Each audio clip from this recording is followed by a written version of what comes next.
নতুন অর্থবছরে প্রথম মুদ্রানীতি আসছে। মূল্যস্ফীতি নিয়ন্ত্রণে আগের মতোই সংকোচনমূলক অর্থাৎ ঋণ প্রবাহ কমানোর মুদ্রানীতি আসছে। তবে নীতি সুদ হার কমিয়ে বেসরকারি খাতে ঋণ প্রবাহ বাড়ানোর তাগিদ দিয়েছেন বিশ্লেষকরা। আরও জানাচ্ছেন গোলাম কাদির রবু।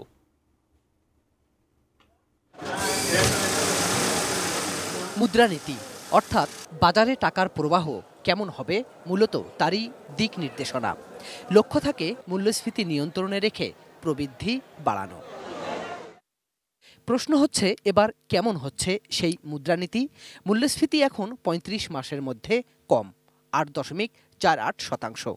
যদিও বাংলাদেশ ব্যাংক সেটাকে সাথে নামিয়ে আনতে চায়।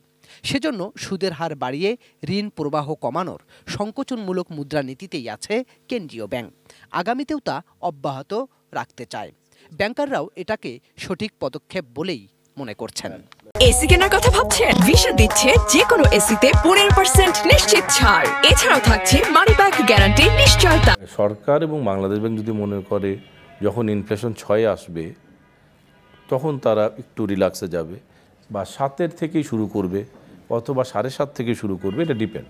এটার ইফেক্ট আপনারা বুঝতে পারবেন যে মুহূর্তে দেখবেন বাংলাদেশ ব্যাংক পলিসি রেট কমিয়েছে, একটু কিন্তু ইফেক্ট পড়েছে। আপনারা দেখেছেন থিঙ্ক ট্যাঙ্করা যখন কাজ করবে বাংলাদেশ ব্যাংক এবং আদার, এটা যদি ঠিক মতো এটাকে রিডাকশন করতে পারে তাহলেই তো আসলে স্টেবল এবং সাস্টেনেবল ডেভেলপমেন্ট হবে।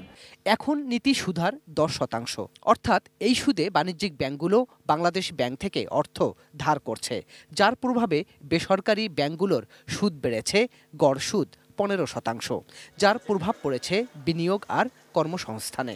বিশ্লেষকরা বলছেন এমন প্রেক্ষাপটে নীতি সুদহার কমিয়ে ঋণ প্রবাহ বাড়ানো উচিত। এতে করে কি দেখা যাচ্ছে? প্রাইভেট সেক্টর ক্রেডিট গ্রোথ কমে যাচ্ছে, কারণ ঋণগুলো অনেক এক্সপেন্সিভ হয়ে গেছে। 16% ঋণ নিয়ে এখন কেউ ব্যবসা করতে চাচ্ছে না।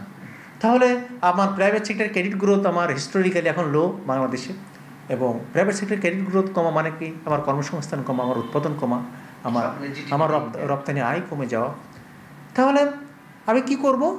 এখন যে মুদ্রানীতি নিতে যাচ্ছে সরকার, এই মুদ্রানীতিতে পলিসি রেট সর্বনিম্ন 1.5% কমাতে হবে। আমি 10% থেকে আমাকে পিছিয়ে আসতে হবে। একটা রিল্যাক্সড মনিটারি পলিসি আমার এই মুহূর্তে দরকার।